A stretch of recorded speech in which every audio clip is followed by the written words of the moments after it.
Someone like myself, I'm considered very strong masculine energy. I like my methodologies, my tools, my mantras, et cetera, right?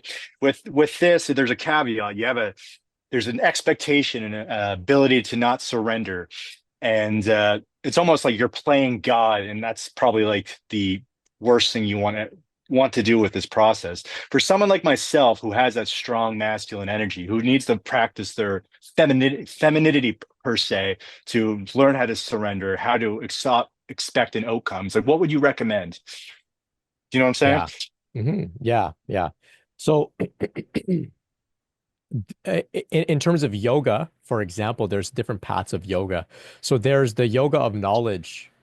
There's self-inquiry. We try and get at answers to existential questions. Who am I? What is true? What is the nature of reality? What is the self? So this is a very masculine approach, right? This is similar to Zen Buddhism, very masculine. We sit Yeah. and we try to become enlightened, right? We sit in the hot and the cold. You just keep sitting.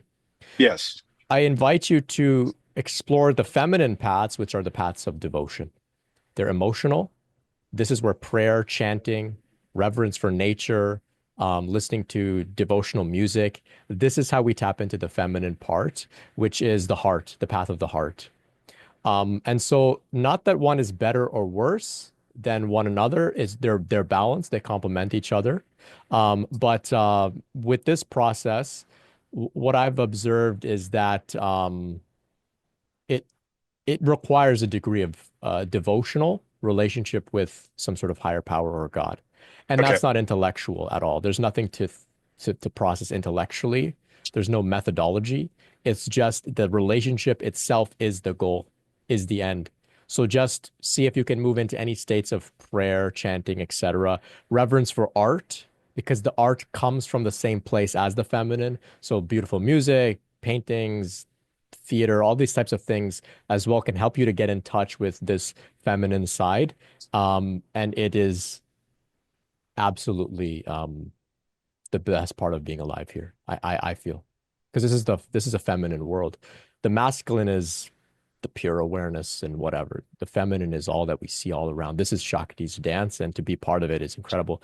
So, not that you have to abandon your masculinity or anything like that, not at all, but you can open yourself up to more of the feminine flow of nature and life. And also recognizing that some of us, per perhaps yourself, this is the vibe I'm getting, and I'm sure others can say it as well. You strike me as a predominantly masculine person. Oh You yeah. don't have to, yeah, you don't have to, somehow rewrite your archetype, Yeah. but you can, recognize that we're not 100% masculine or 100% feminine. There is a bit of a mix, and so you can find those parts in you that are more open and Yes.